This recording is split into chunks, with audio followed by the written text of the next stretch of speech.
जय माँ। तो प्रभु जी, आज से हम लोग एक नई सीरीज का शुरुआत करने जा रहे हैं जिसमें हम लोग जन्माष्टमी और भगवान कृष्ण से जुड़ी हुई कथाएं, छोटे छोटे जो उनके तथ्य हैं, ऐसा क्यों किया जाता है, 56 भोग क्यों लगते हैं। आपके घर में कान्हा जी होंगे तो कान्हा जी के सीने पे आपने एक पैर का निशान देखा होगा, वो पैर का निशान क्यों आया, या फिर भगवान जो है, भगवान का जन्म रात को ही क्यों हुए। इन सब छोटी छोटी जो तथ्य हैं, उन चीजों के विषय में छोटी छोटी कहानियां हैं, उनको जोड़ते हुए हम लोग एक श्रृंखला बनाने जा रहे हैं। आशा करते हैं आप सबको अच्छा लगेगा। तो आज हम लोग बताने वाले हैं इस वर्ष जन्माष्टमी कब मनाई जानी चाहिए। वास्तविकता में जो कृष्ण जन्माष्टमी है, जन्माष्टमी का मतलब ये है अष्टमी तिथि। भाद्र मास के कृष्ण पक्ष की अष्टमी तिथि, रोहिणी नक्षत्र जिस दिन रात को 12 बजे हो, उस दिन जन्माष्टमी का पर्व मनाया जाता है। क्योंकि भगवान श्री कृष्ण का जन्म मथुरा में भाद्र मास के कृष्ण पक्ष की अष्टमी तिथि को रात को मध्य रात्रि 12 बजे उनका आविर्भाव माना जाता है।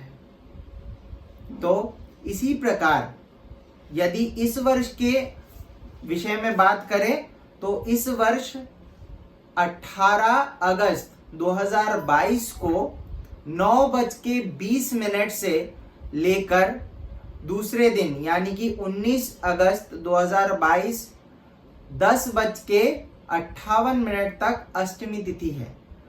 तो 19 तारीख को तो रात को 12 बजे अष्टमी तिथि नहीं पड़ रही है, तो इसीलिए जो जन्माष्टमी का उत्सव है वो 18 तारीख को ही मनाया जाना चाहिए। जो लोग लड्डू गोपाल की सेवा करते हैं, जो लोग कान्हा जी के जन्म का उत्सव मनाते हैं, उनका अभिषेक करते हैं, वे लोग 18 तारीख को मनाएंगे।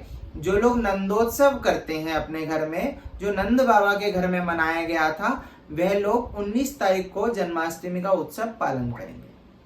ये तो रहा इस वर्ष के मुहूर्त की बात। अब बात करते हैं भगवान कृष्ण का जन्म धरालोक पर क्यों हुआ था। कोई कहता है भगवान कृष्ण का अवतार हुआ, तो भगवान श्री कृष्ण का अवतार नहीं हुआ, भगवान श्री कृष्ण अवतीर्ण है। वास्तविकता में दैवकी के उदर में वासुदेव के घर में जो जन्म लिए थे वो थे भगवान विष्णु।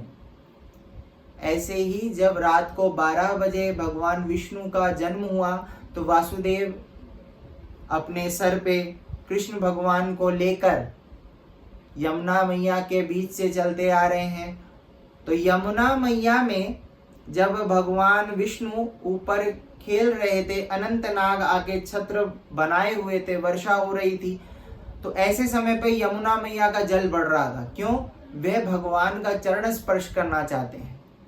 तो इस कारण से यमुना जी में जल बढ़ते बढ़ते बढ़ते वे कृष्ण वासुदेव के सर से टोकरी से नीचे आ गए।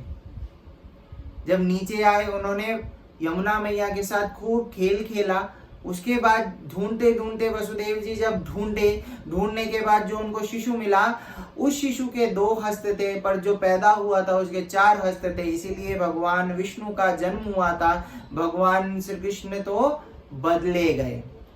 इसी प्रकार जब समय आने पर उन्होंने उस रात को वसुदेव जी ने यशोदा के घर में श्री कृष्ण को रखकर यशोदा के गर्भ में उत्पन्न महामाया को नंद गोप गृहे जाता यशोदा गर्भ संभूता, भगवती महामाया को लेकर कंस के कारागार में पुनः वापसी आ गए। तो इसी प्रकार भगवान श्री कृष्ण का जन्माष्टमी उत्सव तो हम लोग मनाते ही है, परंतु उस उत्सव के लिए, वैष्णवों के लिए कृष्ण का जन्मोत्सव है, और जो शाक्त संप्रदाय है उनके लिए महामाया का जन्म तिथि भी उसी दिन है। तो भगवान के साथ भगवती के उत्पत्ति का ये महोत्सव ही जन्माष्टमी है। इसका जितना वैष्णव महत्व है, उसी प्रकार के इतना ही तंत्रोक्त शाक्तोक्त महत्व है। इसी आधार पे हम लोग जन्माष्टमी का त्योहार मनाते हैं और मनाते चले आएंगे। आगे की श्रृंखला में हम आपको बताएंगे कि भगवान श्री कृष्ण को 56 भोग ही क्यों लगते हैं, 58, 59, 60 क्यों नहीं लगते, इसके पीछे का क्या राज है, इस विषय में हम आगे के वीडियो में चर्चा करेंगे। धन्यवाद। जय मां।